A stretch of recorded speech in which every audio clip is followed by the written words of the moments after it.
decided to just go eat. So, but we go back to the same questions that we were talking about Pythagoras and then a strange combination maybe because like I think I said before we had the break that we go from we finished Pythagoras then Xenophanes and Heraclitus because we are following the Patricia Kerr reader, right? Otherwise, for example, Hegel does Xenophanes, Parmenides, and then he gets into Heraclitus. But we choose. There's supposedly some controversy about Hegel's reading because he doesn't really take into account that Parmenides is in a critical dialogue with Heraclitus, and Heraclitus comes before Pythagoras. Yeah. So Patricia Kerr's, at least her chronology is correct according to the recent scholarship. Although, it is true that Xenophanes philosophically is closer to, of course, Parmenides, because he's part of the Eleatic school anyway, although he was not from Elea, right? That instead. Parmenides and Zeno were from Elea, this city in southern Italy. But in any case, let's go back to the question of numbers, especially. No, the writer everybody also was interested in. And there is, there are a number of places where Hegel speaks about this in relation to Pythagoras and the Pythagoreans, not altogether in a dismissive way. He's, as we saw, more dismissive of the Melations in a sense, especially of Anaximander, and we saw that was the question of the indeterminateness that becomes a big issue for Hegel himself. So, but I want to call attention to. I will call attention to a few passages, right, in this section on Pythagoras. First of all, on page 195, and I read, Hegel says, numbers have been much used as the expression of ideas, and this, on the one hand, has a semblance of profundity, right, for the fact that another significance than that immediately presented is implied in them is evident at once. So, he is, in a sense, very critical of the logic of numbers, right? Although at one point he seems to be at least ambivalent, it seems to me, because he says, well, but ultimately the Pythagoreans didn't really use numbers this way, this reductive way, because he says there is a reductive dimension in the logic of numbers as such. But I go to page 208, where there is an interesting passage, again, about numbers, where he says that he starts speaking about the question of the relationship between number and the notion. In other words, he says the numbers somehow fall short of not attaining the notion, which is the concept we were saying the other day, right? That for Hegel is so important, right? The idea of he says that the question of numbers is that they are linked to the sensuous, but they're not completely. So they are in between somehow, right? And on page 209, he says in the middle of the page, that is more or less in the middle of it, number can be repeated. Thus, it is not sensuous and still not yet thought. Okay, so number is in this kind of twilight zone between sensuous reality and the notion and thought. Okay, and then he quotes Malchus, which is the same as Porphyry, right? Who says about Pythagoras propounded philosophy in this wise in order to lose thought from its fetters. Without thought, nothing true can be discerned or known. And he says then a few lines below, 2-3 lines below, very clearly he says to obtain this end, Pythagoras makes use of mathematics, since this stands midway between what is sensuous and thought. I don't know if we want to, speak a little about this. This is interesting, right? So, I mean, this is what. And actually, yes, Josh, maybe you want to say that? I'm just enjoying. Okay. And I read, again, this is another quote by the same Porphyry, who quotes another writer before him, because the Pythagoreans could not clearly express the absolute, and the first principles through thought, they made use of numbers, of mathematics, because in this form, determinations could be easily expressed. Right, so this is interesting because, I mean, in a sense, he appreciates the fact that there is some type of determination, which was, according to Hegel, not completely lacking in Anaximandre, that with the apeiron, that was the problem, but it is still, it doesn't really still make it all the way to the notion to thought. Okay? We could take the proposition that's very famous from Pythagoras: man is the measure of all things. Man is the measure of that's all Pythagoras. things. Yeah, Pythagoras, right. But we'll get to We'll get to Pythagoras that later. later. Okay. Yeah. The So that Sophists. is something that is in between this thought and sensuous as well. Right. I mean, In terms of we'll the get to anthropomorphism. Pythagoras at Right. the end of Right. I mean, the Sophists are really beyond the Pre-Socratic tradition Right. at the end of it. Okay. Right. So, but in any case, there is this kind of enigmatic character. I mean, of course, we will see how Hegel, and this is typical of his philosophy, right? This dismissing of quantification, numbers, and so on. And so, but at the same time, he says that he tries to recover something from the Pythagoreans. He says again, their position is like kind of midway.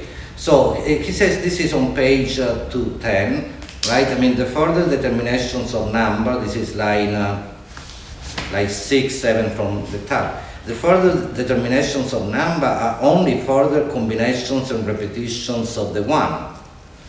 And this is interesting that he focuses on this idea of the one, to which he'll go back, speaking about Xenophanes, and then of course Parmenides in a different way, which all through remains fixed and external. Number thus is the most, and this is nice, this is one of the places, the passages where he really, Hegel speaks very dismissively, and actually, he shows his kind of antipathy really toward the logic of number.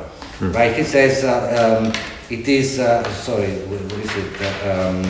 Number thus is the most utterly dead, notionless continuity possible, which is also perhaps something that relates to his bad infinity, right? The repetition of something like a regression to infinity is not the real concept of the infinite. And also, there will be later, I will call attention to what seem to be passages that are ante-litteram, an ante-litteram criticism of analytic philosophy, right? That in a sense, analytic philosophy in some ways is a reaction against Hegel, right? And so, but there are places here too, but later I will show where really there is this clear sense in Hegel that all reduction to only quantity and numbers is a problem. Although in the science of logic, he starts with quantity, right? And then he goes, Right. or he starts with, okay, yeah. Mm-hmm. So in any case, he continues, hence number is not immediate notion, but only a beginning of thought, and a beginning in the worst possible way. It is the notion in its extremest externality, in quantitative form, and in that of indifferent distinction. I mean, the question of the externality is very important. Again, his critique of externality even like in the science of logic. I mean that it doesn't get to the core of the notion itself, the concept, the Begriff, right? We said the other day in German. So and there is a lack of dialectical thinking. Toward the end of this page, the last two lines of at the end of this paragraph, the middle paragraph on page 10, he says, "For since the essence of the notion is innate, numbers are the most worthless instruments for expressing notion determinations." Right? Now the Pythagoreans, and this is where he shows some ambivalence because right. Well, he shows the ambivalence already above, right? When he's already saying, in order that anything should have the form of the notion, it must immediately in itself relate itself to its opposite, right? On and on like this. But that's what I thought of when I was thinking of the 1, the 2, and the 3, right? Relating to its opposite and the unity of opposites, which is what he says about Heraclitus, right? So, yeah, even there I see some, like, the implication that he's sort of, I don't know, conflicted, right? That, on the one hand, understands that there's a possibility for dialectical reasoning in number, but also dismissive of the sort of hard objectivity of number. Right. And also it is, basically here he's saying that there is precisely a lack of, that there is no dialectic, right. And that there is instead, seriality. Yeah. Right? I mean, there is a series of precisely 1, 2, 3, 4, but it's this repetition which is notionless, right? Which is meaningless, which is, worthless, he says, because it is a mere repetition of something, all starting from the 1, but there is no opposite, whereby then, of course, in the dialectic, that's the motto of change, right? I mean, to go from 1 into the opposite, and then and so on, as we will see with Heraclitus, whereas here there is simply this series, the seriality precisely of numbers rather than the dialectical motion, right? And so in this sense, he says the numbers are the most worthless instruments because they do not get into the question of the determination of the notion, which must be grasped dialectically, precisely. I mean, as we know, maybe we'll go back to this later also with Xenophanes, but and with Heraclitus, when he speaks about becoming, but at the beginning of the science of logic, right, which is wonderful in that sense that he says being and nothing in their pure indeterminateness, right? When they are pure being and pure nothing, right? Which one is true? Neither of them is the truth. The truth is becoming, coming to be, right? The idea that precisely he says being has passed over into nothing, and nothing has passed over into being. That's the truth of the truth of logic, of reality, right? Without this opposition, dialectical movement, there is no notion determination. So numbers fall short, really, of even getting close to that possibility of showing what reality is. Although then he will say with the number 10, how that is the logos of the universe, in a sense, expresses in the context of Pythagorean philosophy, the logos of the universe. So there is this kind of ambivalence which is already there when he says they are midway between the sensuous only and the notion, but of course, again, they fall short of getting there, right? Of becoming really notions, ideas. So I think he says somewhere later too, after 6, or after 5, at 6, they become arbitrary, numbers become arbitrary, and notion isn't contained after that. Because it is, again, just a mere repetition of, yes. Which is interesting too. Which is also, to use a different terminology, and it's not only a terminological question, one might say that there is a lack not only of dialectical, of course, thinking and motion, movement, becoming, but also of a singularity. I mean, because the repetition of the same, right, false, right short of indicating what the singular is. We can talk more about this, but I mean, when I say this, I also draw on, I mean, the thing that I'm writing now, the manuscript that I just finished, by the way, but, you know, the idea of singularity, singularity is as opposed precisely to the logic and the politics of number, which is the seriality that never ends. Ideally, you know, again, this can be stated in so many ways, of course. I mean, one can think not only in terms of Hegel or the Pre-Socratics, but I don't know, Kierkegaard in the critique of the number in the crowd, which is precisely when the self doesn't make it, is not successful in becoming itself, right? Because Kierkegaard says it's a dialectical process in Kierkegaard too, right? I mean, he speaks about this, or also to use a different framework, you know, Deleuze and Guattari, when they speak about the difference between the numerable and the non-denumerable, right? The denumerable is precisely, right, this seriality, right, whereby at the end numbers, they don't mean anything, and it's simply again the repetition of the same, right, which is opposed to the singular, which is the non-denumerable, which we might understand as the unique, that which is one without being one. And we will see this again when Hegel speaks, but it's good to at times, you know, anticipate stuff. Xenophanes, and Hegel himself makes this link. And he speaks about the analogy between Xenophanes and Spinoza in terms of the one, right? Because in Spinoza too, the one substance, which is God, which is nature, is not one in this sense of a one, of a number, in the sense that there might be a second one, a third one. No, it's one, period, so it's not even one, right? I mean, it's a completely different use of the number, right? I mean, we say one, but it is not longer said in the sense of a number.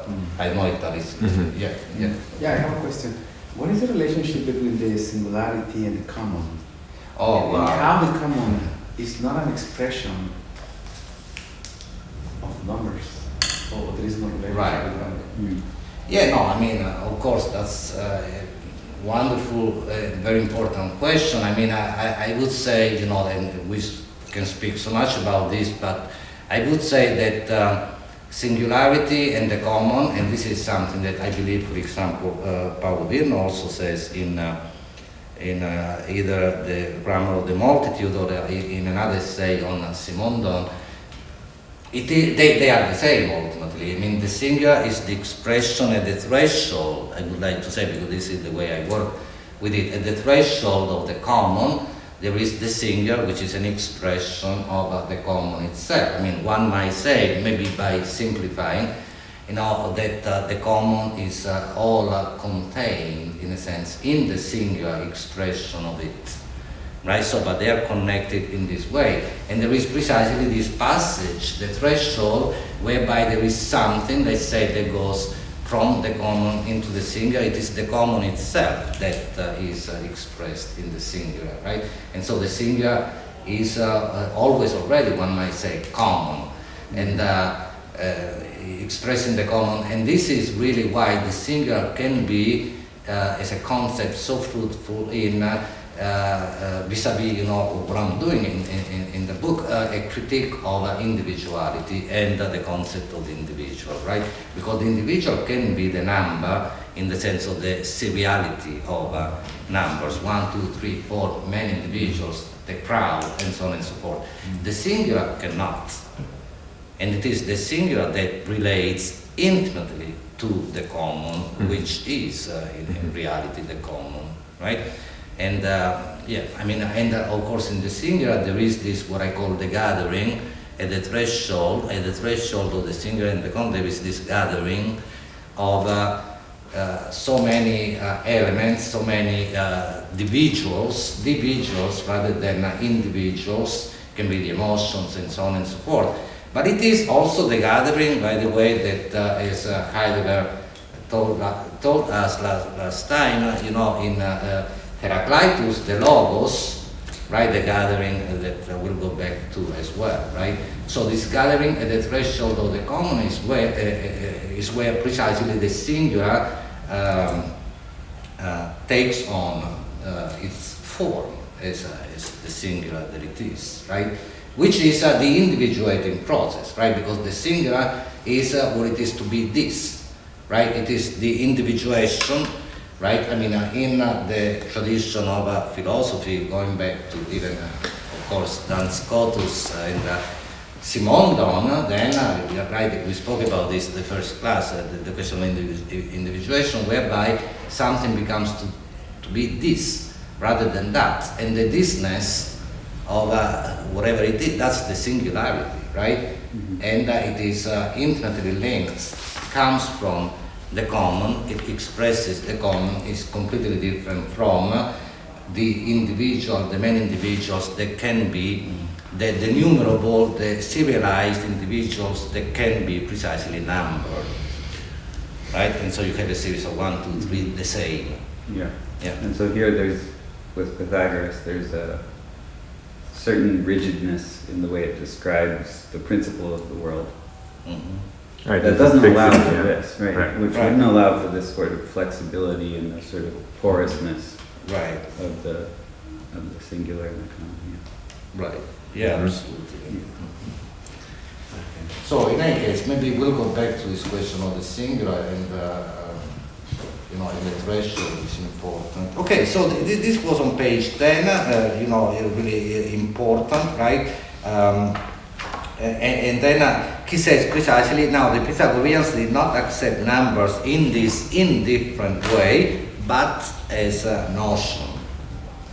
And the next page, page 11, line 5, from the top, this is again, he is quoting, this time Aristotle, right from the Metaphysics, who says, speaking about the Pythagoreans, in numbers they thought that they perceived much greater similitude to what is and what takes place than in fire, water, or earth, since a certain property of number is justice and so on, right? So again, this idea of numbers distancing themselves from the sensuous, right, but not getting to the universal idea and the notion.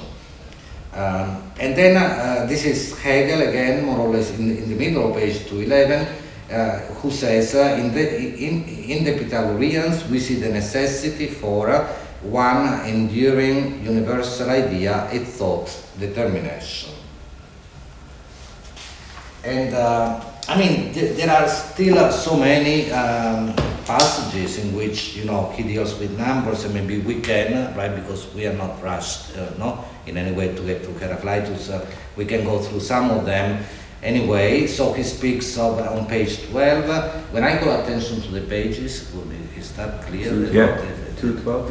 212, the page in So the principle of numbers, he speaks about this, the rational differences, and then he speaks about the essential differences. He says, if you see in the middle of page 212, but these determinations are not essential differences, right? Which is, if you will, an important concept. They are certainly essential for the definite particularity of the things, but the whole particularity defined is not an existence which is in and for itself essential. The essential difference is important also, because for many reasons, of course, in its own right, but I want to say that Marx in the Grundrisse uses this in a concept of the essential difference in an important way, right? In the introduction to the Grundrisse. And the essential difference is precisely what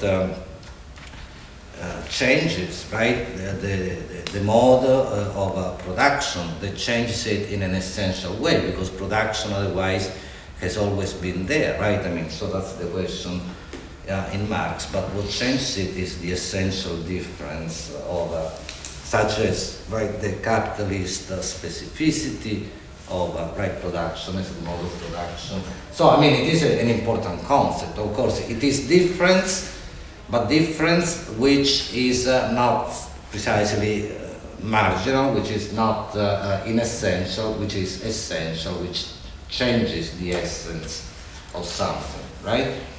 And of course, this is not what happens in the logical number.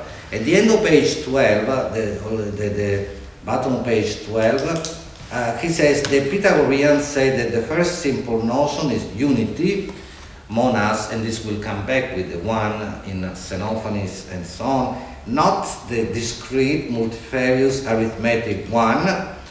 And so this is already on the way to what we will see with Xenophanes and the Eleatic.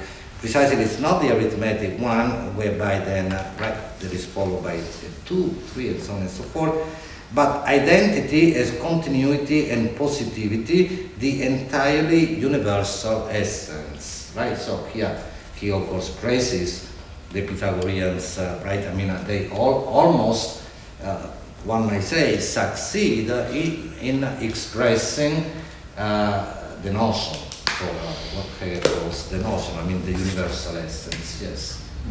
Oh, okay, I thought you wanted to say that. Okay. So the one is preserved as one, no matter what number we're talking about. Is kind of what he's saying there.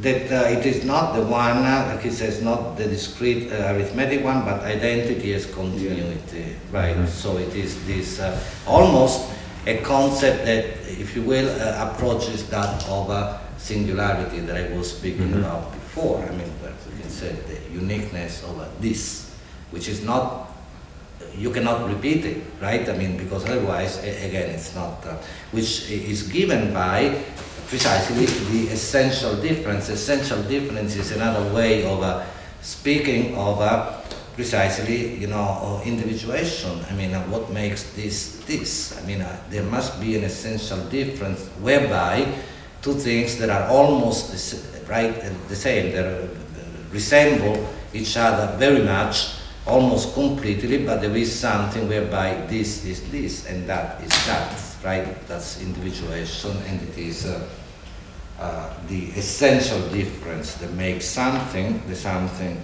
that it is. So then he goes back to the one. This is again actually a quote from this time Sextus speaking about Empiricus, about the Pythagoreans. All numbers come under the notion of the one. For duality is one duality, triplicity is equally a one, but the number 10 is the one chief number. Then he will get into the number 10 as the tetractus later, which I mentioned before, then becomes the universal logos, right? Because contains all the other numbers within.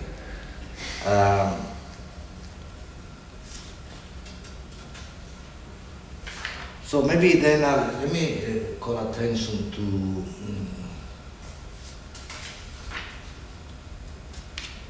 go to page maybe 220. No, where there is this, I think this nice question that he asks, numbers. I mean, this is again a quote, but numbers, where are they? Right? And so then on page 221, at the end, actually, the bottom page, the last few words of the bottom page 220, for the infinite and the abstract one are to them the substance of the things of which they are predicated. Hence, too, they said, number, right, is the essence of all things, which is, again, Aristotle giving an account of the Pythagoreans, right, from in metaphysics, which is also, this is one of the most of the important fragments, testimonial that we find in the Curve Reader, right? So number is the essence of all things. Thus, they do not separate numbers from things, but consider them to be things themselves, the Pythagoreans. Number to them is the principle and matter of things, and also their qualities and forces. Hence, it is thought as substance, or the thing as it is in the reality of thought. I mean, this is also, in a sense, a prefiguration of Plato's theory of ideas or forms, right? Whereby, these ideas or forms in Plato too, they are not mental or psychological constructs, but they are really real, right? I mean, actually more real than the sensible things, material things, and so on, right? I mean, there is a truly true world of ideas or forms. So, in a sense, numbers, especially... Well, it's the birth of abstraction, right? I mean, the birth of abstraction. Right. When you cross the line, you cross the line at number, right? It is mathematics that is the divided line between the senses, between the concrete objects, the things that you see, that you can touch. And your emergence from the world of appearance, if you will, the way things seem, the semblance, etc., is turned, inverted, upside down into this world of number that begins the journey into levels of abstraction, as you know. Yeah. And this is where dialectic is born too, right? I mean, it's right. Yes, exactly. And this is also the important thing is that there is an ontological status that they have of their own. Of course, I mean, it's not just a mental abstraction that we do, that we operate. That's correct. Yes. That's correct. No, I'm just curious. It's probably a silly question, but I remember in the Grundrisse in the introduction, Marx is suggesting, emphasizing the importance of looking at the universal and the particular, the concrete and the abstract. Mm-hmm. Is that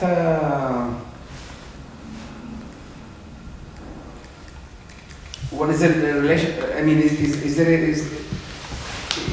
that the recognition of the suggestion that we have to look at sort of numbers and the concrete and the abstract? I mean, because in the Grundrisse, Marx says that one must begin with the abstract rather than the concrete, which is he's speaking about method precisely. He used He's speaking about the method to be followed, and he said. It's not that you start from the concrete where you have a confused, intuition of something, but you get to the concrete because the concrete is a unity of many precisely different, determinations, right? So you get there at the end because otherwise there is nothing to understand by looking at the concrete as such, in its immediacy.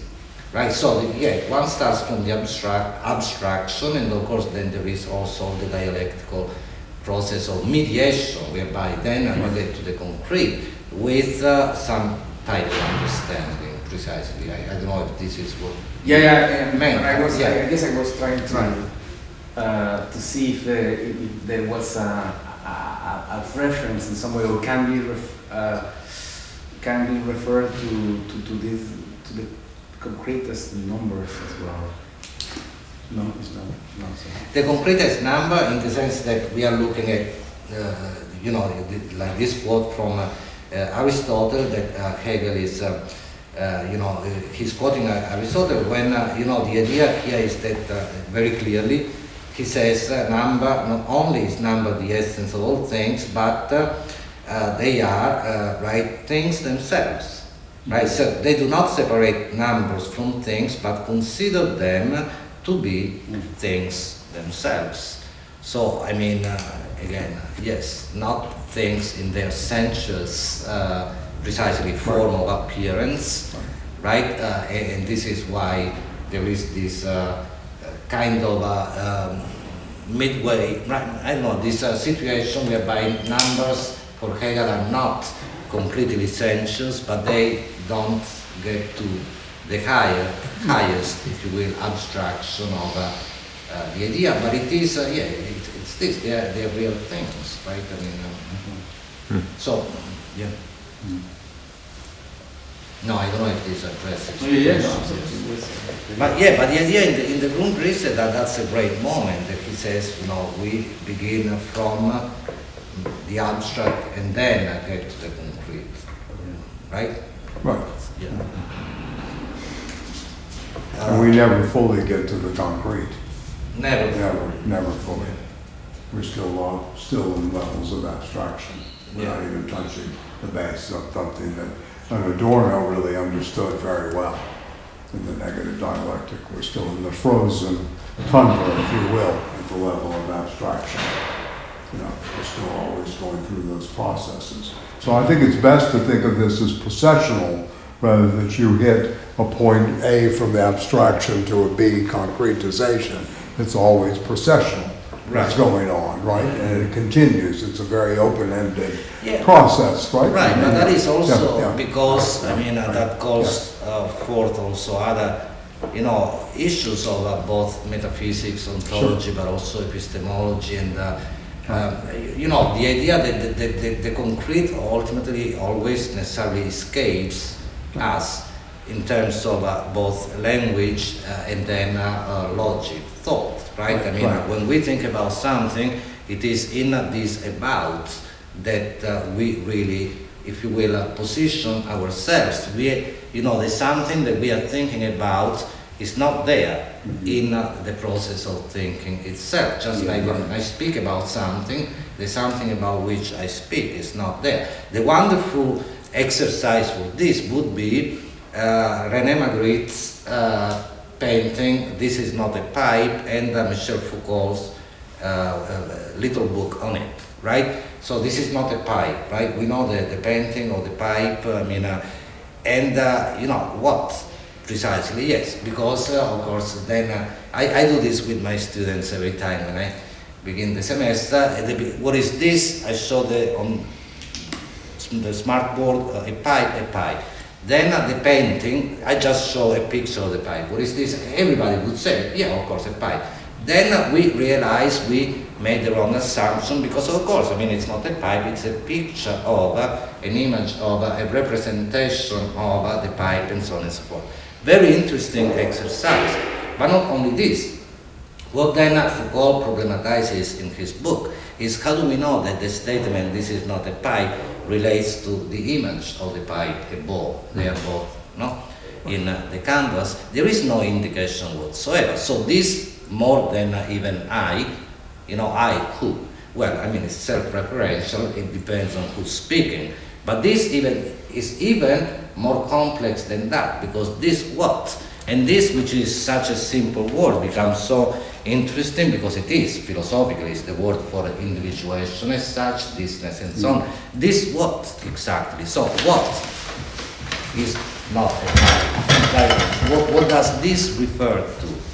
Right? And again, the exercise is very interesting. This can refer to the image of the pipe above. It might, but there is no arrow showing that, right?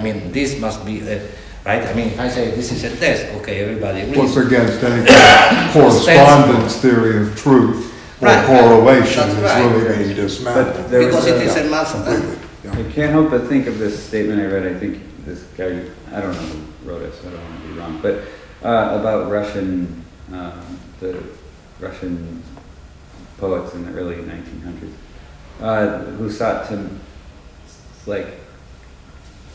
to take poetry from representing reality to becoming reality itself, right? Mm-hmm. In other words, that it wasn't about the poem as this, draws from reality, but it is that poetry becomes like the experience of reality itself, right? And that's kind of, of course, it does, and that's the general question of art. Whereas the representation raises the question of the precisely because mimetic fallacies. Right, They're always already working. Because precisely in representation, right? What is presented again? What is made present again, right? I mean, it's again because precisely it is not there. Yeah. There is always an absence in representation, and so that if I may, because the idea is right. I mean, this is has to be right. You have to show this. This what I mean. If I say this is a chair, then there is a problem, and so on and so forth. So this is right. Again, a problematic word in that sense. So this then can relate to everything in the painting. This is not a pipe. The word pipe, P-I-P-E, that happens to be to have the same spelling in English and in French. Pipe is not a pipe. The word pipe is not a pipe. And again, the sentence, the whole statement, this is not a pipe, that's not a pipe. So, and then ultimately, the last one, the most important, if you will, moment in the exercise itself is this. What is this? The word this. Is the word this a pipe? No. Of course, the word this is not a pipe. Why? Because it is this. Sense certainty in the phenomenology. Right? But that's going on. right. I This don't is know if I made this clear, but it is a great phenomenology. it's a great exercise in this sense, whereby then we understand that it is precisely the absence which is there in all forms of representation, whether they are linguistic, artistic, a painting, or even at the level of thought. Well, because I can Marx think was about always anything. so smart, he never claimed that he was representing reality. It was always the method of presentation. That's what the way he always spoke of this. Right, It was exactly. the Darstellung, how you present, Darstellung, the method right. of presentation. It never was, Karl Marx, am in possession of the truth or of the Right. reality here. What was really going on is the method of presentation, not of representation, but presentation, how one, exactly. presents the material, and then how that's different from the method of research, but the dialectical process is always going on between the two. And the task, I think in reading Marx very productively, would be able to see both at work simultaneously, where you can read the Grundrisse in terms of the totality of production, distribution, consumption, and exchange value all at once, right? To be able to see this totality moving. Yes. Yeah. Okay. And so, in any case, also the illustration from the poetry that you say, yes. Yeah, Makes a lot of sense in terms. Yeah, a poem comes to mind about there's a red-headed man who doesn't have any ears, and he doesn't have any eyes, and it goes on like this. He doesn't have a nose, he doesn't have a mouth. So it's this constant accumulation by erasure, right? And that becomes sort of what the red-headed man is, and then at the end it says we better not talk about him anyways. Well, I think another thing that's interesting I guess it here, doesn't exist. vis-a-vis post-structuralist thought, Yeah. is that both Foucault, thought it was meaningless to search for origins. Right. That you should never do that, right? And Derrida said there's no such thing as purity. Yeah. There's always a contamination, at the base. So this drive for the pure being or the pure, thought is never really going to happen. And this was always, you would investigate as a deconstructed, where is the contamination at a certain point? And this is one of his, It seems like in Adorno's aesthetic theory, this is Yes. also what he points to Yes, as well. right, absolutely, Over and over again. Right. Okay. So no, it's good. So, but I hope the way I spoke No, it's about good, the pipe, the exercise was that clear. Because again, it would be nice to look. But in any case, that's a great moment. Yeah, sure. To problematize the. Maybe read it for next one. Is it I can actually. Didn't we read it? You sent it around in the beginning, no? This is not a pipe. Yeah, I read a lot of it. I can put it in the. Did we not supposed to? I missed the first one. So I don't know. I had included it in the list of Williams, because I had, at one point I wanted. It's a nice book. Yeah, I liked it. Yeah. I didn't read it all, Yeah. but what I did read. So we can go over it again next time briefly. Yes. Okay. So in any case, on page 224 there is this thing of precisely when then he goes into the Tetractus, right? But line 3 from the top after the semicolon. He says for 1 and 2 and 3 and 4 make 10, right? And so this is when we come to 10, and this is ultimately the tetractus, the logos of the universe, okay? But I want to, I mean, this is interesting in many ways, but also in a sense of, in terms of curiosity, but I want to call attention to these two last passages, and then we move on to Xenophanes, but page 220, 228, there is what I think might be understood as a kind of ante-litteram criticism of the analytic philosophy in general. I mean, when more or less in the middle of the page, he says, when they determine the physical and the moral universe by means of numbers, everything came into indefinite and insipid relationships in which the notion disappeared. Well, I mean, I don't know, maybe this is an exaggeration, but the tendency in some, philosophical traditions to reduce everything to symbols, to numbers, but even to absolutely having to, disambiguate everything, right? When you spoke about contamination, right?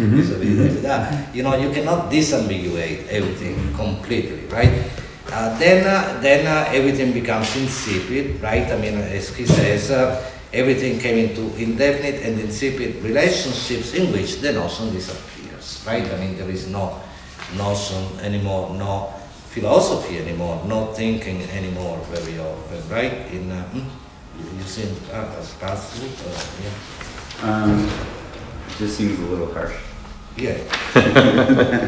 Because there's more there, I think, than just that. Where? No, in the whole Pythagorean thought. Oh yeah, no, absolutely. But he's in that sense, yes. I think it's interesting. But he says that then at the end, they went into that he does say that there is an arbitrariness to numbers, because, like, if I was thinking about it, if I had 6 fingers on one hand instead of 5, how different the whole logic of that would be ultimately. Like, all of a sudden, 6 would have meaning as it relates to me in the world. So ultimately, the base of this is still the human kind of construction of the world, even in abstraction, in a sense. Yes. And I don't know. I mean, it seemed like it had kind of weird material roots to it ultimately. There's a very imaginative study of this for Josh and everybody here by Daniel Heller-Rosen on the fifth hammer in Pythagoras. Heller-Rosen, R-O-A-Z-E-N. Yeah, do you know the book? On Pythagoras and the fifth hammer. It's a zone book. It's very interesting on this subject matter, and also going to the musical relations of 227, the fifth ear, so to speak, the fifth hammer in the ear, as well as the fifth, beyond the 4 numbers that he's talking about. It's a very interesting, very imaginative work in this regard. What is the name? Daniel, it's called Pythagoras and the Fifth Hammer. I'll get the exact title out next week. I have a copy of it at home. I haven't looked at it, but it just came to my mind. That's cool. With this. I like the title. Fifth Hammer. The Fifth Hammer. Yes, that's right. And it refers to music throughout? Well, it's part, music and number. I mean, this is the whole thing. Yeah. I mean, Nietzsche had to philosophize with a hammer. That's another thing is, playing on this as well later, right? In Twilight of the Idols, which is really banging this, Okay, so I just want to call attention to this, and then we move on to Xenophanes. But because Josh, that's what. No, you were saying, Tony, that it's harsh, right? But that, and then I was saying, but it is then a kind of, what then the Pythagoreans came to later, right? I mean, because it is the whole school of Pythagoreans. And then they actually. Emphasize this reduction to numbers so even the school more itself, but not necessarily Pythagoras. Yes, and he says, this is at the end of page 237, really the two last lines, he speaks of a defect which is significant. He says arithmetical numbers are dry forms and barren principles in which life and movement are deficient, right? Which is, of course, I mean, his whole take on numbers. Okay. Yes, I mean it's a wonderful. This is the You saw that? No. The two. where he quotes Diogenes. Where he quotes Diogenes. No, this is page 237, right? Oh, 237. Yeah, I said 36. the last two lines of page 237. Oh, yeah. The final, right? Numbers, arithmetical numbers are dry forms and barren principles in which life and movement are deficient. Okay, so but in any case, then I don't know if we want to say more about Pythagoras. So we have seen so far, because we started with the relations. Remember, again, we said the question will be, the question is, what is it, right? I mean, difficult, if not impossible, to answer this question at face value, as they say, in its immediacy. If perhaps, right, I mean, the hypothesis, maybe there is some underlying nature which we don't necessarily see, which stays the same. So that's where begins also the question that we will see as central soon with Heraclitus and Parmenides, the gap, the distinction between what remains the same, permanence, and what changes, right, what becomes, right, and therefore what seems to be very often the question of appearance, but and essence on the other hand, right, so the question of metaphysics. And then we saw how Thales and Anaximenes gave their answers to the question what aperon ea, and all of them were kind of dismissively treated by, especially Anaximander, by Hegel, although we read that wonderful essay by Heidegger on the Anaximander fragment, right? And then Pythagoras and the school, the Pythagoreans, again, ultimately they leave the paradigm, the framework in place. There might be this underlying nature anyway, and this time it is numbers, which, however, again, is not simply an abstract construct of the mind, but it is something real, as we saw anyway, right? So it's the essence, again, of what things are, right? And so with the Eleatic school, that then, of course, next time we will do, especially Parmenides, who is perhaps the central, although he gives a lot of importance also to Zeno, right? But Parmenides is the central moment in the Eleatic school, but we had this dismissal of ultimately of movement becoming and change, and that will be the problem, in the question that we will see, the question between Parmenides and Heraclitus. Again, I don't know, because we do Xenophanes, then Heraclitus, and then we'll go back to Parmenides next time. Actually, when we go back to Parmenides, and I don't know how much we can do today in terms of Heraclitus, I also want to call attention to a section in René Descartes, in the second meditation, right, where he problematizes, the issue of becoming a change on the one hand and permanence on the other, in with the wonderful illustration of the piece of wax. The wax experiment, yeah. Right. And that's a wonderful moment that I want to go over, because also, ultimately the type of reasoning that we see in Parmenides, which might be called, it might be a kind of objective metaphysics, becomes subjective in a sense in Descartes, but it is ultimately, the same, very similar. So in any case, Xenophanes is also famous, for, like I said before, Hegel also calls attention to some type of similarity between Xenophanes and Spinoza. And Xenophanes speaks of the one, and he also says that he's also known for his critique of criticism of anthropomorphism, right? I mean, actually there is that wonderful fragment, right? Or in any case, passage that we might read, when about Xenophanes from the Kurd reader, right, which is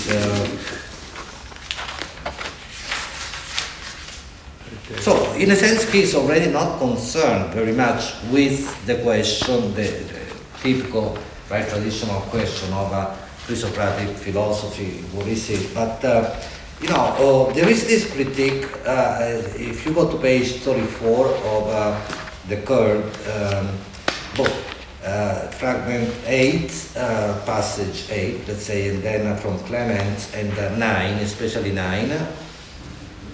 So 8 says, but mortals suppose that the gods are born, have a human clothing and voice and bodily form. So what actually the similarity that then Hegel will speak about between Xenophanes and Spinoza, if you will, is not only about the question of the one, as we will see in a moment, but also this critique of the anthropomorphic understanding of God. And then 9, 9 is really funny. Even who wants to read this? Maybe Ronnie, you want to read it? Page 34, passage 9.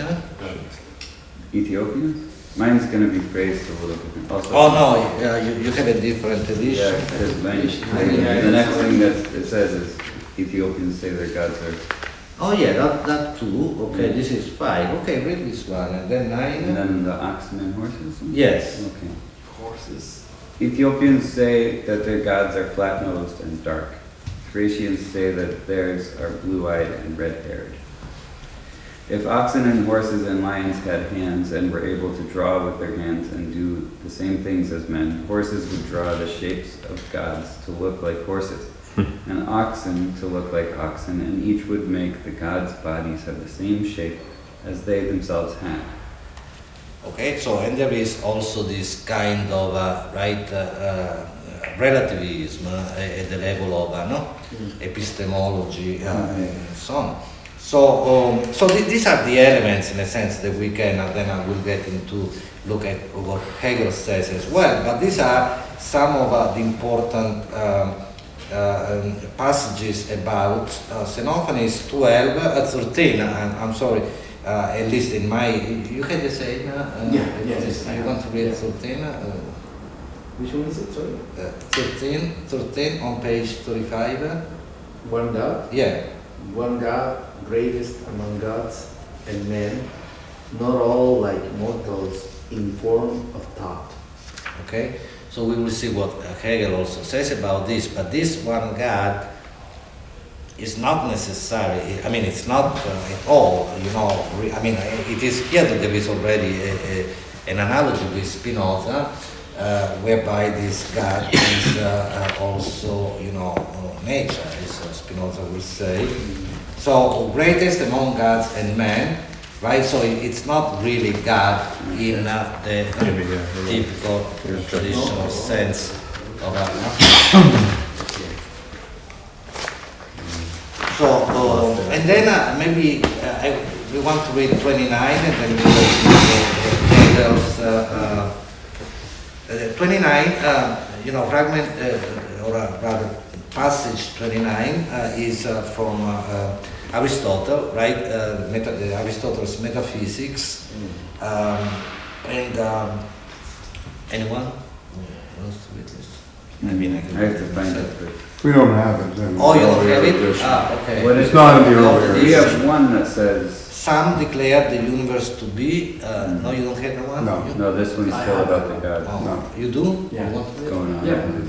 Some declare the universe to be a single substance, not supposing, like some of natural philosophers, that what it is one in generating the universe out of the one as out of matter, but speaking differently.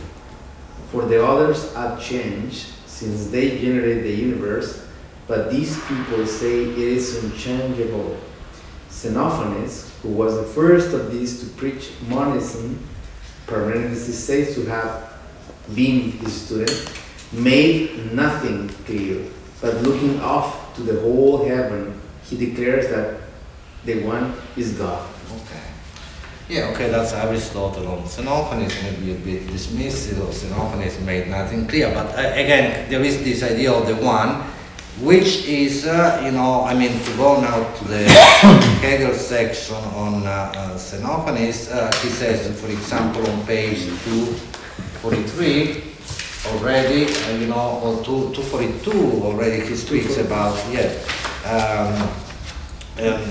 this is the, toward the end of the page, the last paragraph, as to his philosophy, Xenophanes, in the first place, maintain absolute existence to be the one, and likewise call this God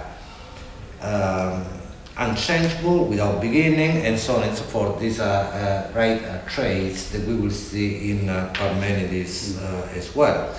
And then on page 243, he says, he's quoting Teneman. He says, but this is line 4 from the top. He found all origination to be inconceivable, and then Hegel says the one as the immediate product of pure thought is in its immediacy being. This is already a step. That sounds like Parmenides. That Yeah. reminds me a lot of Parmenides. Right. Emphasis on thought. Right, and the only thing is that in any case for Hegel this remains a problem because it is still, pure, precisely pure being, right? So it is indeterminate being, right? Which is just the same as indeterminate. And immediate. Right, exactly. And then he speaks, Hegel says this about, the similarity with Spinoza toward the end of page 243, like 8 maybe lines from the bottom. The truth then simply is that God is the one, not in the sense that there is one God, because that would be another determination, but only that he is identical with himself. Okay, which is interesting. Again, it's not that in Xenophanes we have, as some people might think, a description of the God typically that we have in the monotheistic traditions, but rather, as Hegel will say himself, something closer to Spinoza's idea of God or nature, right? Because otherwise it would be another determination, so not in the sense that there is one God, but that he is identical with himself, so that ultimately, there is this, this identity with, which is the same as the identity with nature. He says this in on page 244, in the middle of the page. He says the same thing has been expressed, right? This idea that God is eternal and so on. It is been expressed as pantheism, which is a reductive way of looking at Spinoza, no? Right. Well, that was part of the moment, as you know. For Hegel, that was part of the moment in German Romanticism, was pantheistic. The struggle over pantheism was a major movement. So he's also referring to this right here. Yeah. Right, but there is something different, more different in Spinoza than the pantheistic tradition. Right. But this was Schelling as his antagonist here. Right. It seems to me, Yeah, but in any case, the idea that Hegel is calling attention to is the idea that nothing comes from nothing, right? Which is here written in Latin, ex nihilo fit nihil, nothing comes from nothing. The unity of God is further proved by Xenophanes, and then, there is this passage that we might read. Okay, maybe I read a few lines. If God is the mightiest, he must be the one, for were he two or more, he would not have dominion over the others, but not having dominion over the others, he could not be God. I mean, and this recalls, in a sense, it's not a question of dominion and so on, but the question of the infinite. I mean, when Spinoza says, right, that there is one substance and this substance is God or nature, and that there cannot be another one, precisely because the substance is absolutely infinite, and therefore another one would limit the infinitude of the one substance, right?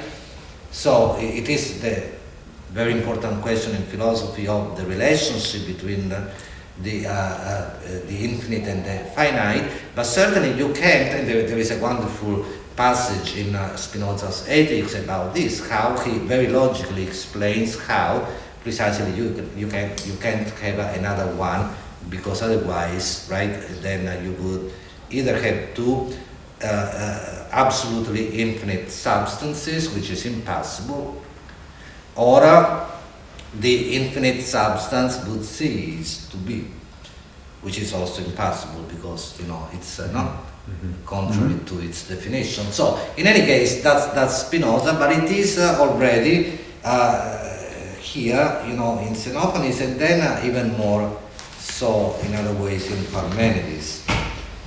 Page 245, this is line 6 from the top. Since God is everywhere alike, he has a spherical form, for he is not here, thus and elsewhere different, but is everywhere the same. And this will come back, you know, exactly you don't find it, Josh? No? Right? We'll come back in Parmenides, although then the question will be, Parmenides will be describing being rather than God, but it's the same idea. Since he is eternal and one and spherical in form, he is neither, and that's wonderful, unlimited nor limited. Right? Neither unlimited nor limited. This neither nor logic, which is wonderful, which, you know, I don't know if we may say that it is also an anticipation, in a way, prefiguration of John Duns Scotus' wonderful doctrine of univocity, of being, whereby being is neither, being as such, is neither, say, unlimited nor limited, infinite, neither infinite nor finite, or he will say neither created nor uncreated, and so on and so forth. It becomes one thing or the other accordingly, right? And then, of course, God will be infinite for Duns Scotus and uncreated and so on, whereas the human being or a stone will be finite and caused, right, created and so on. But insofar as we are speaking about being, then we can look at that only from the neutral point of view, the neither nor logic of univocity. That seems to me that it's already here in a sense, and in Parmenides as well, right? If I may, I would add that I use that same type of framework in Labor of Fire, right? Speaking, I mean, drawing from, you know, really applying this logic, wonderful metaphysics that we find in Duns Scotus, right, to the question of political social ontology, I mean, in the domain, let's say, of political ontology, whereby I say the labor is in the social political world, what being would be in Jena, and so labor, I said, then is neither productive nor unproductive, although it becomes one or the other, only because of the violence of right, and the institutionalization, and therefore the violence of capital, of the capitalist categories, right? So I mean, it's interesting because this logic of neither nor is very fruitful. Can be applied to many things as well. I mean, we will see it next time too when we do Parmenides and the link, perhaps, to Descartes. Okay, so in any case, Hegel traces the Eleatics in general, and we'll go back to this when we see Parmenides, but later. at the end of page 246, toward the end of it, right, at the last 6, 7 lines, he says, thus, while we in our conception allow the actuality of the finite world, the Eleatics are more consistent in that they proceeded to say that only the one exists and that the negative does not exist at all. A consequence which, if necessarily arouses in us surprise, still nonetheless remains a great abstraction. Okay, so there is this moment in Hegel of praise vis-à-vis the Eleatics, of course, although, of course, he will not follow them because negativity, right? I mean, the negative, as we know, becomes so important, right, in Hegel and already, of course, in Heraclitus that we will not go to now. But for the Eleatics, and certainly we will see this in Parmenides too, you know, and that is the beginning of the logic of identity and non-contradiction and so on, completely different from dialectical logic, right, in Heraclitus and then Hegel, Marx and so on. But it is, right, you had to make a choice, in other words. I mean, either it is or it isn't. Being is and cannot not be, we will see, must be, and nothing is not and cannot be, right? So there is this exclusion of nothing, which is understood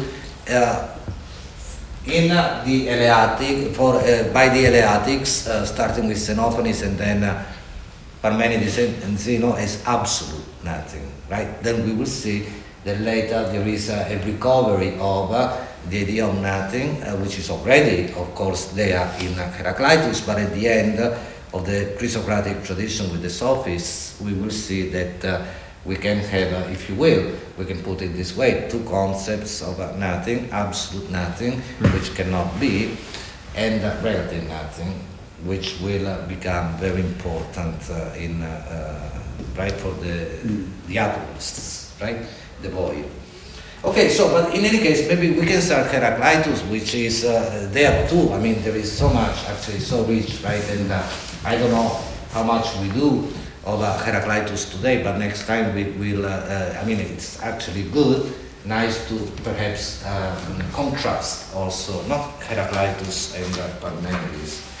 So, Heraclitus, I don't know if we want to start with Hegel or with the Kurd, maybe reading some of the wonderful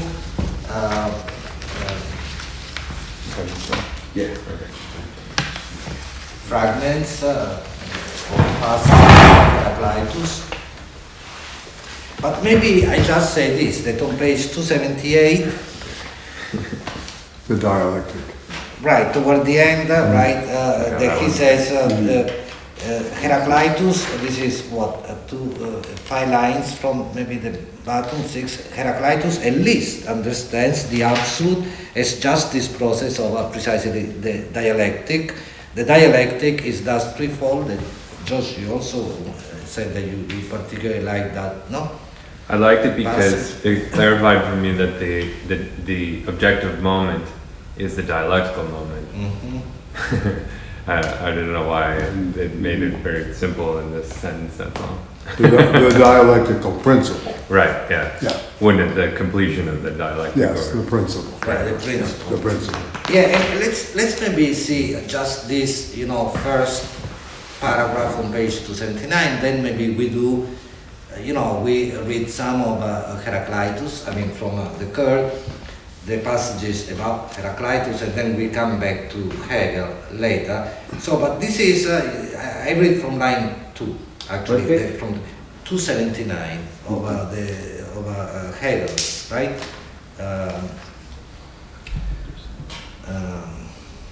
Okay, lectures.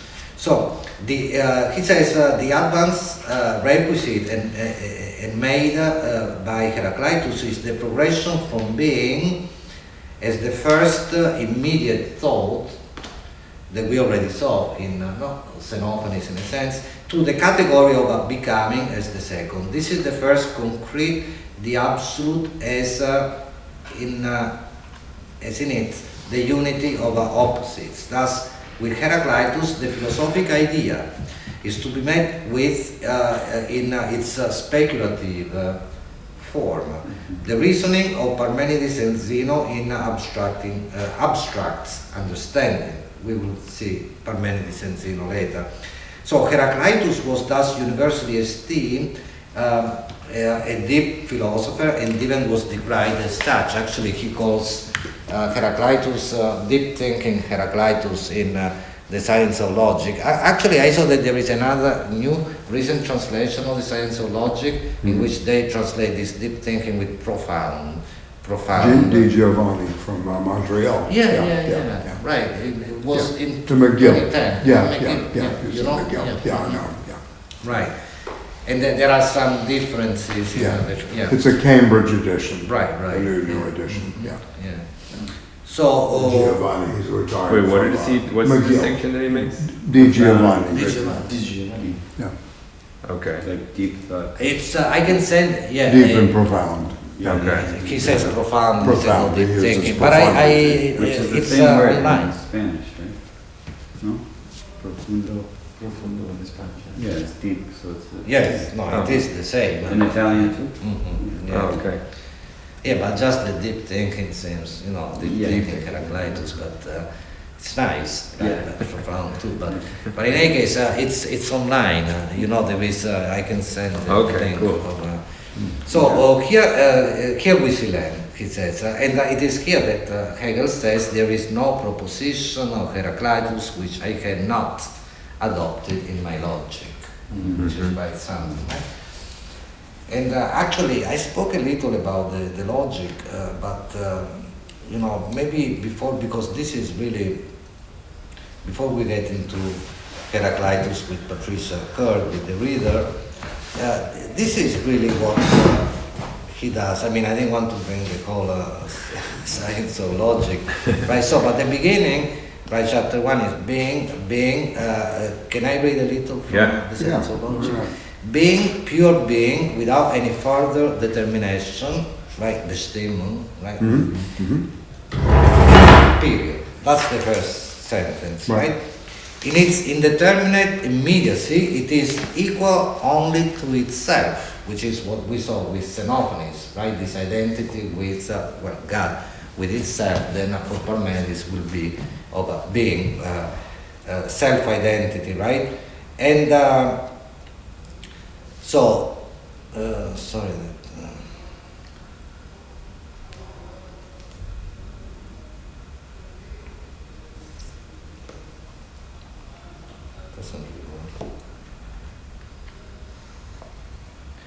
So he says it is also the unequal relatively to another.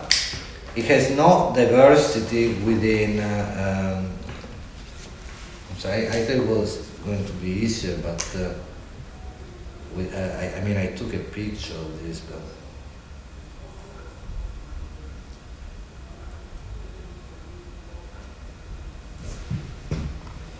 So it has no diversity within itself, nor any with a reference outwards. And then I skip a few lines at the end of this first paragraph section on being, then he goes into nothing. He says, being the indeterminate immediate is in fact nothing, and neither more nor less than nothing. Okay, so being is, and then he goes into nothing. He says nothing, pure nothing. It is simply equality with itself, complete emptiness. So that's pure nothing, absolute nothing, absence of all determination and content, undifferentiatedness in itself. And then he says nothing. I skip again. Actually, I don't want to read the whole thing, but I can send this then later. Nothing is therefore the same determination, or rather the same absence of determination, and thus altogether the same as pure being. Okay, pure being and pure nothing are the same. And then he gets into the next section, which is becoming, right? And he says.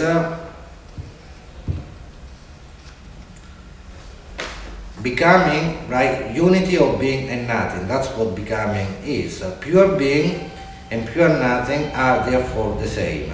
What is the truth is neither being nor nothing, but that being does not pass.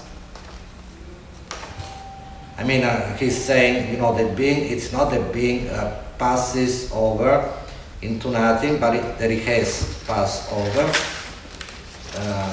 Sorry about this,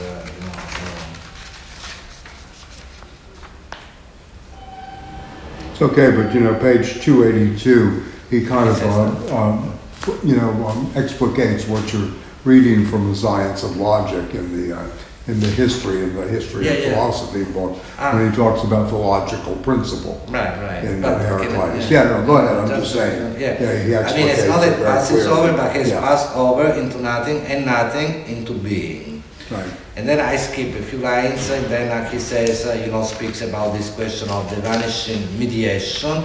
The truth is therefore this movement of the immediate vanishing of the one into the other, which is becoming as such. Yes, but Michael, sorry, yes, go ahead. No, it's okay. I mean, Yeah. I was just saying that, he says concerning the universal principle, this is page 282, number 1, Aristotle, this bold mind, Aristotle tells us, first uttered the great saying, being and non-being are the same. Right. Everything is and yet is not. Mm-hmm. The Yes. truth only is as the unity of the distinct opposites and indeed of the pure opposition of being and non-being. Mm-hmm. But with the Eleatics, we have the abstract understanding that being is alone the truth. Right. We say, in place of using the expression of Heraclitus, that the absolute is the unity of being and non-being. This is Hegel rewriting, obviously, Heraclitus. Right. Yes. Okay, so that's Yeah. the problem. Yeah. The being, Yeah. nothing, and their pure immediacy Right. and absoluteness are the same, and neither is the truth. Okay, so then the question of Heraclitus, the way then also Hegel speaks of him, and he says appropriates, right? He says all propositions are used. But, there is so much to read, even the first one, the first passage, which is by Sextus Empiricus, right, in the section on Heraclitus in the curve. Reader, maybe I read that one. Although this logos holds always, humans prove unable to understand it both before hearing it and when they have first heard it. For although all things come to be or happen in accordance with these logos, and let's also, keep in mind that this logos is what then, we touched on Heidegger's essay on Heraclitus as well, but it is the gathering, right, for Heidegger, right? The logos, which is usually understood as reason, word, Never discourse, reason. and Never reason. The gathering, right? He never uses the term reason. reason. Not by by Heidegger, by Heidegger, Right. the gathering, Right. The which gathering. is interesting here precisely in the context of Heraclitus. It's much more like seeds. Philosophy of Seeds and germinations and cross-germinations. Right, which is also, we will This see is in very the different. Right, in the famous Yeah. paradox of the river, there is Right. this scattering and Right. coming back together, so beside this gathering and so on, whereby things come to be what they are, right? So it is the logos, although all things come to be in accordance with these logos. Humans are like the inexperienced when they experience such words and deeds, as I set out, distinguishing each thing in accordance with its nature, which is physis, by the word, and saying how it is. But other people fail to notice what they do when awake, just as they forgot what they do while asleep. Elementary Freud, right there. Yes, also. Yes. And then there is the next, moment, the next passage, which is, yes. There would you say he's referring back to the Melatians when he says distinguishing each in accordance with its nature and saying how it is, right? Right, Which yes. is like this constant inquiry into what's underlying Yes. things, right? And Right, not, right. not necessarily in like an inquiry into the process of things as such. Right. Yeah, and that's actually a central moment in Heraclitus that I was going to mention. Very important, right? Because I mean, it's not the question is still the same. What is it? Throughout the Pre-Socratic tradition, but there is now with Heraclitus something. I mean, he's referring to them critically in a sense, right? Yeah, that's what I mean. Yeah. I mean, because remember they say, well, maybe let's make this hypothesis. There is some underlying nature that doesn't change. Why everything changes? Because this is the difficulty they encounter when they ask the question, what is it? Difficult to answer, impossible, because it keeps changing. But Heraclitus says, this is not a problem. This is actually the solution, if you will. If we can speak of solution with Heraclitus, it is change itself. The process, that's it, that's reality. You don't have to look for something underneath, beyond, and so on and so forth. So, I mean, this is really Heraclitus' great, innovation, if you will, within the Pre-Socratic tradition, because he says we don't need that, right? Although then we see, well, on the one hand he has the logos, we just read about it, then on the other fire, right, which is, I believe, kind of largely metaphorical. I mean, not altogether, but, energy, whatever there is. For Burnet, actually, fire is God. But again, God not in the sense of, say, the monotheistic, not traditions and so on. But it is, again, there is no underlying nature. There is nothing beyond. For Heraclitus, it is becoming itself, and this is something that we are going to see, especially in some fragments, testimonial passages about Heraclitus that are really great. Where the question of permanence and change, right, comes together comes to the fore in Heraclitus in a sense, in a way that is more complex, or perhaps it is more thorough than we will see in Parmenides, because in Parmenides there is this reduction to either being or nothing. Again, you have to make up your mind, it is or it is not, whereas in Heraclitus we have, in a sense, at the same time becoming but also permanence. Right? I mean, in a sense, there is permanence, is still there, because what is permanence is precisely change itself. The process is permanent. It never everything changes, but this process is always there. So, in a sense, he takes into account, he's able to give an account of both, if you will, dimensions of the real, of reality, which is the fact that things change and yet they stay, in the same, or that the process of change is always there. I mean, on the one hand, Aristotle will say the question is not whether things change or do not change.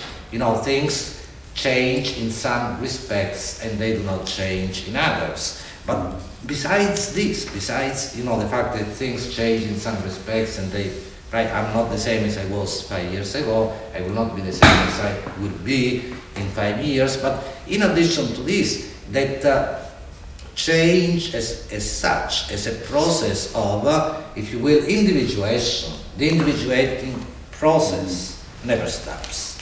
We will see. And maybe instead of following this, we can jump here and there. Yes. I have a question, because kind of what you were going on. It seems like here he says that it's before hearing it. So logos to him is not the written word; it's the spoken word, right? Mm-hmm. And so in the spoken word, you have this element of change, the different connotations that it can take on in context or something, right? Mm-hmm. Rather than the fixity of the grammatical form of logos, in a sense. Am I reading that right? Can I read it like that? Or? Although I don't think that logos is, used in the linguistic sense. If I understand what logos is, rather just like before with already the Pythagoreans, Hegel said the logos of the universe. I mean, it is something much more than the word spoken or written or whatever that is, but it is much more than that. Right. Okay. Yeah, you might want to think of it as a totality. Right. It is the first of the, Right. Yeah. Good. the fuller Yes. totality. Yeah, absolutely. In a more modern language. Yeah, and I would say. Yeah. And as the gathering too, in the gathering. Hegelian sense. And So there's you can work both totality and Right. gathering, which would be a great Yeah, title for a book, by the way. No, But no, anyway. no, but it is actually, and when you put them together, you have precisely an open Absolutely. totality, not an open Absolutely. totality, right? Totality and gathering. Yeah. Yeah. Right, okay. So, but in any case, I was wondering, instead of just following the order that we have, I mean, we can go here and there, I mean, because it comes to mind, first of all, because of what I was saying, and maybe we start with this, fragment, or rather passage 55, if you can, I don't know if you can the same, Who's which it is from? Plotinus. It's from who? Plotinus. Oh, okay. You find that? Yeah. Okay. Page is it, sorry? The, 55, page 46 for us, having the second edition. which it's from Plotinus, if we have it. Yeah, I the mean, older one. maybe From this, is weariness to labor? No? it is, no, 55. No, I mean, we don't have the same one, You don't that's have- the problem, yeah. B84A, It's this. you can use this now. But it's Plotinus, It's which the famous- Enneadus is it from? Because Okay. we have several from Plotinus. but- Yeah, Michael, it's 481. the famous changing Yeah. it rests. Yeah, I mean, because of what I was saying, right? I mean, but you It's found for it us, because Michael Michael said I like said- that. Which Yeah. one, 75? 75, yeah. Changing the rest from the Enneadus? Yeah. Okay. I mean, because of what we were saying, right? I mean, precisely that's where you have, of course, the most important moment, right, in Heraclitus, which is precisely, Heraclitus is usually understood as the philosopher, the thinker of change, becoming, not becoming to be. And yet, again, change itself does not change, right? Because otherwise it would become unchanged, right? Not, I mean, the opposite of itself. Again, the process of change remains there, and it is ultimately a way of speaking about permanence. Not in a completely different way from Parmenides, but it is still permanence, right? Changing, it rests, it persists, right? Remains there. So I don't know, we can speak more about this, but we can simply keep it in mind. It's one of the most important, passages here. Didn't we talk about repetition, or the impossibility of repetition? Which one? I forget where. I think it was actually in Hegel. I mean, Oh, you want I'll to look go for it. to No, Hegel. but let's Yeah. keep going with this. Never mind. I'll find it and we'll talk about it. Well, I mean, maybe we can read some of the most, even famous passages to begin with, and then get into others that, for example, Burnet also remarks on. But the paradox of the river, right? Which is it's great, right? To maybe certainly read and speak a little about it. And there are three formulations of this. Again, this is a passage number 39, 40, and 41, right? In this edition, but I don't know in your Well, edition who's the about author? river. Who is the? Well, one is Arius, Didymus, then Plutarch, and then Heraclitus, Homericus. But they are in one after the other in that edition. What number do you But have? I have number 39, 40, and 41. Okay, cool. You also had the old edition? Yeah, I have the one that you have. Ah. Who's the citation? One more time. But that's Plutarch. difficult to find.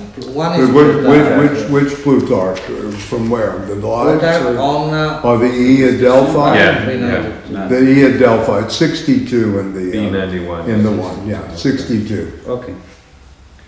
It is not possible to step twice into the same river. Yeah, I mean.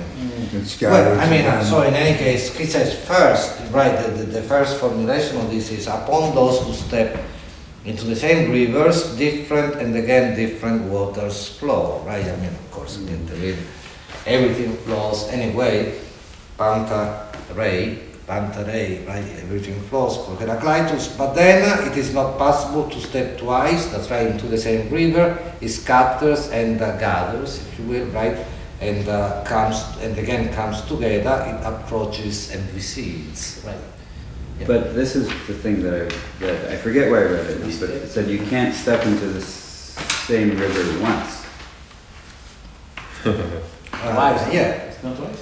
No, Yeah, it I says mean- twice here, but Okay. but the thing, I forget where I read Well, maybe, that it, right. you know, No, it's no, not no, the same no. river. Yeah, You it's not the step same into river. it and then it's not the same. Yes, fine. Yeah. Yeah, but maybe not, because probably it is at least what we have here in number 41 plus, I don't know for you, which is the most complete, if you will, of these formulations, right? Which is we step into and we do not step into the same rivers. We are and we are not, which is wonderful also because of the attached then final sentence. We are and we are not. We step into and we do not step into. So it is not a matter of yes or no. It is not a question of precisely the logic of right, non-contradiction and identity, that it must be either one way or the other. It's not an either or, but it is both and, or if you will, a neither nor. I mean, we step into, we do not step into, not only because the river itself is no longer the same. Again, one can ask the question as to what makes a river, but I mean, it's not simply the water flowing, right, waters flow, but also the location and so on. But even that changes, and even then, the next sentence, we are and we are not, which is really, again, the way of formulating the principle of the dialectic. It is neither one nor the other. Is again, as we saw with Hegel, the truth, but the truth is precisely this passage of one into the other, this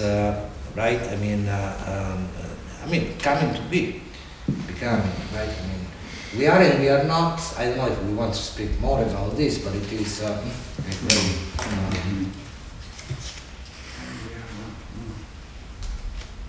I mean, of course, we are. Yeah. No. Well, I mean, there's, of course, in Heraclitus, the great politics, right, as well. That war or polemos is the father of all things. I mean, this is a very good, and that without strife, there is no such thing as justice. So he's really the first thinker, if you will, of decay in the strongest sense, in the Greek sense of, what does it mean to be justice as justice? Yeah. And of course, polemos is not war as war. No, not the way we strife. understand war. Exactly. Yeah, right. Well, one is iris, and I think the other is polemos. Polemos is translated as war, and strife is iris, E-I-R-I-S. Right. And epsilon, Rome, iota, sigma. Yeah. Yeah, and we will see this here as well. Right. Yeah. Okay, so but the question of being and not, I mean, we are and we are not. I don't know if we want to say more. I mean, because that is a question that has to do also, of course, with individuation. So it is a question that, of course, it is time, and then Hegel will also go into the question of time. It is over time, if you will, we are, like I said before, I am no longer what I used to be. I am not yet what I will be, but it is precisely in between the space and time, if you will, between this no longer of the past and not yet of the future, between these two knots. Yeah, right? Zizek had a great Negations. term that he borrowed from Jameson from about 25 years ago. The nostalgia of the present. Mhm. We're not the not yet, and we always the had been. You Right, know, yeah. we're always caught in that moment, and we kind of have this nostos, if you will, this nostalgia, Right. exile in the present. It's Right, very and of course interesting. the present itself is this fleeting moment Right, fleeting, whereby yes. it is already no longer, it is already past. Right. So I mean that's the idea. So that goes also, back to the question about individuation as the individuating process is never ending, always open, and this question of the threshold. I mean, we are always at the threshold of the not yet, something new, coming from the no longer, which again we know in the dialectical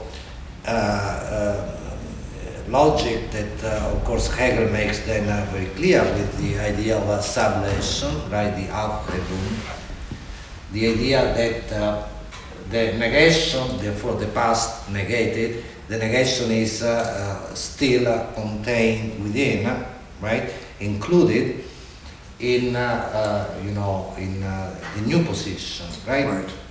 So, I mean, that's the idea that although I am no longer what I was, I wouldn't be what I am without having been, right? Right. What I was in the past. But also the future must be there. I mean, the not yet of the future is already, and this in a sense will come back with Parmenides, is already there in a real way at the level of potentiality, right? I mean, this possibility, this potentiality must be part of the reality, the dynamic reality in which I am, right? So this movement from the not yet, from the no longer to the not yet, passing through the fleeting moment of the present is precisely, this what the individuating process as such is. Yes. I read something in I think it's the last chapter of the Kathy Weeks book, The Problem with Work, where she talks about the novum. I think it's Bloch. Ernst Bloch. Ernst Bloch, yeah, and the sort of not yet become. I'm forgetting now what the. Not yet become maybe a concrete, The concrete utopia, yeah. utopia in Ernst Bloch. Yes, Yeah. which is a wonderful. No, but That's right. as a conception of time, it seems to kind of like cohere with. Yeah, absolutely. Yeah.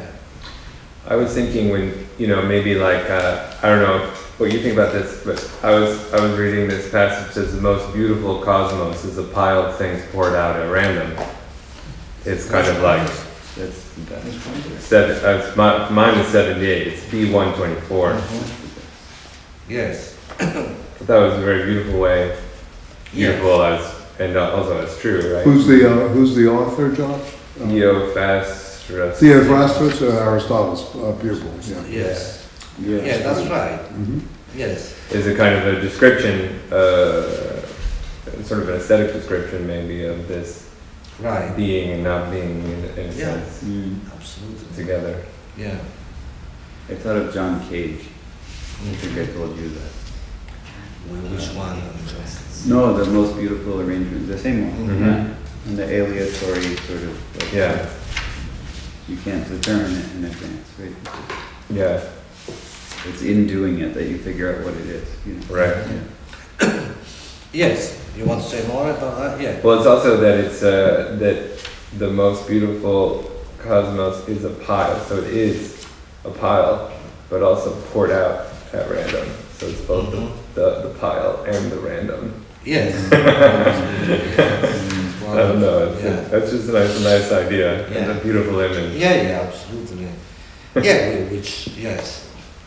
But since you read this, maybe, we said that we are, not following any particular order, but, what comes to mind, I mean, since you read that, Yeah. one of the most important passages as well, this is from Clement, this is 45 for our, in our version. Bartoni and Michael Clement, I don't know if you see that. The passage that begins with, again, this cosmos, the cosmos. The miscellany. She, in this edition, she really lays out a lot about the cosmos. You know, she has a thing on turnings of fire from Clement, the thing on the name of justice, but she doesn't really have cosmological speculation. Oh no. Right. Unless it's, much earlier, Oh, there it is. Which one? Oh, Bruno found it. It's 74. 74, okay, whereas... The cosmos the same for all? Yeah. Oh, okay. 45, Yeah. which actually relates to the question of the common, to which we'll go back, that was, was mentioned in passage 2, number 2, but this is wonderful as well, right, because it says this cosmos, the same for all, so common, the question of the common, by the way, right? None of the gods nor humans made, right? So it is not created, right? And it is not certainly human made, but it was always and is and shall be an ever-living fire, kindled in measures and extinguished in measures, right? So fire, we had fire here, of course, right? And again, that's the element that we say, Heraclitus, instead of water, air, and so on, fire. But it's not the same, really, because it's not that fire is something like, right, an underlying nature that, like it was in the... It is the process itself. That's why, in a sense, I like to think that it is, to a degree, metaphorical, although then it is also the reality of, again, energy, fire as such, really. But not as an underlying nature, but it is change itself. But it's interesting that he says it was always and is and shall be. And we will see next time how Parmenides, in a completely different way, almost opposite, right, makes the same point, right, as to the eternity, if you will, of as to the fact that being or the cosmos for being for Parmenides, the cosmos for Heraclitus has no beginning, right? The universe, whatever it wants to be, multiverse has no beginning and no end. Okay, so both of them agree about this, that there is no beginning, no end, right? Although they come to this from a different perspective, again, one from the philosophy of Parmenides, we will see next time, from the philosophy and logic, if you will, of timelessness. I mean, in Parmenides, time is really timelessness, right? That's the...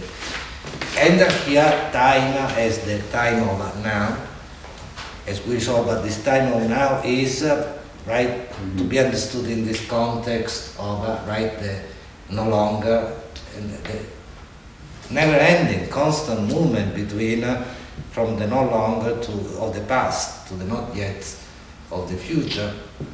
So, I mean, wonderful. I mean, they indicate two different type of logics, but they, metaphysics, sorry, two different ways of thinking, but both of them necessary for, a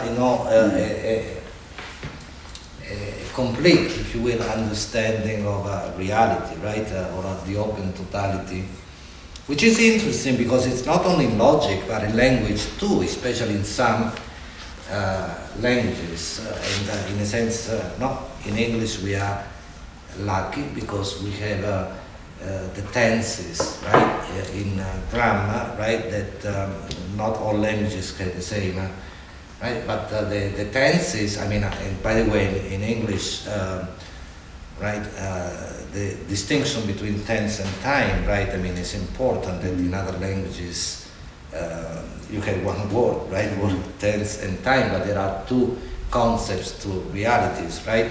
This is something that Nino, actually, my brother, always spoke about, right? But it is in Parmenides and Heraclitus, we have, if you will, we can understand their way of thinking as expressing the philosophy of Parmenides what the simple present tense in English does, right? I mean, an always type of situation, right? I mean, a kind of a timeless situation of, it's the same, always the same. Whereas in Heraclitus, we have a kind of, what he says can be described in language and therefore in logic with the present progressive tense or present continuous tense, right? What keeps moving, right? So that's interesting too, because there are two different ideas ultimately of time, but both of them seem to be, valid in a sense, right? I mean, I don't know if this. Well, according to Heidegger, certainly. Yeah, because in the introduction to metaphysics, exactly. the entire category, the grammar of the word being. Yeah. It's exactly what you're speaking to here. Yeah. And Heidegger, even more than Hegel, says precisely how Heraclitus and Parmenides ultimately say the same. Right? He's more profound. Yes, he's more profound. He said he's deeper. Deeper. No, you were saying More profound. Heidegger. Performance. Yes. But he does. you were saying about. Like he says that they say the same ultimately. And actually, we don't have to go into that now, but I did send last time also the remark that I have in Labor of Fire on Heraclitus and Parmenides, precisely the dialectic of the philosophy of becoming, the dialectic, and on the other hand, the philosophy of permanence, the metaphysics that seems to be at the beginning of the most traditional metaphysics, but they say the same, and actually in that remark I also, maybe we'll go into that later, but because I mentioned also Labriola, that in corresponding with Engels really takes issue with the idea that one must make a choice between dialectics and metaphysics, which was politically a big deal, especially decades ago. That metaphysics was to be rejected as a completely wrong way of incorrect way of thinking, whereas one had only to focus on dialectical and as thinking. you know very well, this played out very actively in the Vienna school of positivists and the mathematicians at that time, where the attack upon metaphysics, between Carnap, Schlick, Adler, all of these people, was the major antagonist to the phenomenological movement and to any kind of Hegelian Marxism as well. So you had this school, even though many of them were party members. They were Communist Party members, many of the Vienna school of positivists. Politically, they were actually a party, Right. Whereas precisely Antonio Labriola in the book, translating from the Italian, the materialist conception of history. He said, well, that's a vulgar type of metaphysics. Right, exactly. It's not a vulgar metaphysics. A Stalinist kind of interpretation. Yes, exactly, precisely. Don't tell Stanley that. I'm just kidding. Don't touch it. You don't touch that. I'm sorry. It's okay with me. I have Stalinist proclivities. Depends on the season where we are, but in a different. I was just Stanley likes. I was just saying that he said that. Yeah, I got you. Okay. Yeah, okay, but in any case, we'll go back to this when we do also Parmenides, to the was and is, there are a lot of shall be. The whole thing is good. I know. Do you have the situations issue of John Clarke's rewriting? Oh, we had to. No, we have a whole, we have one someone died in. I have it, but. Yeah, you might have it. He did some things for us on rewriting Heraclitus for today. How old is it? It's about 4 issues. I'll check which one it is. I can send that out as well. Do you remember John Clarke? rewrote Oh, yes. the Heraclitus. Yeah, of course, I want to read it of again. a philosopher Yeah. friend of ours. Yeah. you It's know. a good idea. Yeah. I read his articles in Fifth Estate. Oh, yeah. He writes in Yeah, he's still almost doing every it. issue, basically. The fifth Which, estate, yeah. It's this anarchist magazine. Oh. Barbara Henning told me I should subscribe to. Because of Detroit? Yeah, because Peter Werby is one of her childhood friends. So. Oh, I didn't know that. Yeah, Okay. yeah. Freddie Perlman and, Yeah, she knows all and that. also We have to go now. the but Rosemont, again, Franklin because Rosemont. next time, and Penelope. So Yeah. we'll go back to Heraclitus, of Yeah. course, and also Yeah. I want to, and Parmenides, but No. I want to touch on what Heidegger says about one wonderful passage in Letter on Humanism. Yes. The wonderful passage about the ethos anthropoi. Remember Yes, I the know it question well. of, Yeah. the dwelling place of, Yes, right. yes. We'll I mean, this is always a problem with the use of the word logos. Right. Freud uses logos as reason, as enlightenment reason, as scientific reason at the end of Future of an Illusion. When Heidegger uses logos, he's really talking about gathering. It's much more of a seeding. It's more of a multiplicity that comes together. It's very much like politia, the many come Yeah, together right, in the Greek sense. And if I it's may, please. no, if I Yeah. may, this is maybe the Yeah. central concept in the book that I just finished. There you go. The- Okay, good. I'm glad I don't have to read it No, now. it's a gathering question, yes. So, Just easy. Okay, good. Thank you, Bruno. Yeah, thank This you was very great. much. Thank you.